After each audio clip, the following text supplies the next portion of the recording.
सपनों की कीमत। एक गरीब लड़की की डॉक्टर बनने की अनसुनी कहानी गांव के छोटे से कच्चे घर में बैठी नीलू किताबों में खोई हुई थी। रात का वक्त था। लैंप की मध्यम रोशनी में उसके सपने चमक रहे थे। उसके पिता मजदूरी करते थे। माँ दूसरों के घरों में झाड़ू पोंछा लगाती थी और घर में 2 वक्त की रोटी भी मुश्किल से मिलती थी। लेकिन नीलू का सपना अलग था। वह डॉक्टर बनना चाहती थी। संघर्ष की शुरुआत जब नीलू ने पहली बार अपनी माँ से कहा, माँ, मैं डॉक्टर बनूंगी, तो माँ की आंखों में आंसू आ गए। वह जानती थी कि इस सपने तक पहुंचने का रास्ता आसान नहीं होगा। स्कूल की फीस, किताबें, कोचिंग, सब कुछ उनकी हैसियत से बाहर था। पिता ने कहा, बेटा, सपना देखने में कुछ बुरा नहीं, पर उसे पूरा करने के लिए बहुत कुछ सहना पड़ता है। नीलू के घर में बिजली नहीं थी। वह रात को स्ट्रीट लाइट के नीचे पढ़ाई करती थी।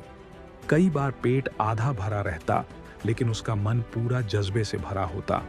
गांव के लोग ताने मारते, लड़की हो, ज्यादा पढ़ाई करके क्या करोगी, शादी कर लो। लेकिन नीलू की माँ हर बार उसे हिम्मत देती, बेटा, तू बस अपने सपने को सच कर, दुनिया खुद चुप हो जाएगी। पहली जीत और नई मुश्किलें। नीलू ने मेहनत से 12वीं की परीक्षा में टॉप किया। उसे एक सरकारी मेडिकल कॉलेज में दाखिला मिल गया। लेकिन यहां भी मुश्किलें खत्म नहीं हुईं। शहर में रहने, कॉलेज की फीस और किताबों के लिए पैसे नहीं थे। उसने पार्ट टाइम काम करना शुरू किया। दिन में कॉलेज, रात में ट्यूशन पढ़ाना। कई बार वह हॉस्टल की कैंटीन में सिर्फ चाय पीकर गुजारा करती, लेकिन उसका हौसला कभी कमजोर नहीं हुआ।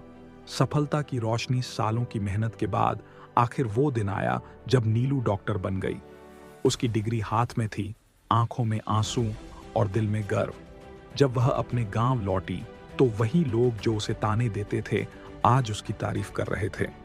उसके माता पिता की आंखों में खुशी के आंसू थे। उस दिन नीलू ने अपनी माँ से कहा, माँ, मैंने कर दिखाया। और उसकी माँ ने उसे गले लगा लिया। आज नीलू अपने गांव में एक क्लिनिक चला रही है, जहां गरीब लोगों का मुफ्त इलाज होता है। उसने साबित कर दिया कि अगर इंसान में हिम्मत और मेहनत करने की ताकत हो, तो हालात चाहे जैसे भी हों, सपने पूरे हो सकते हैं।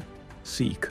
सपने देखने का हक हर किसी को है, लेकिन उन्हें पूरा करने की कीमत हिम्मत, संघर्ष और मेहनत से चुकानी पड़ती है।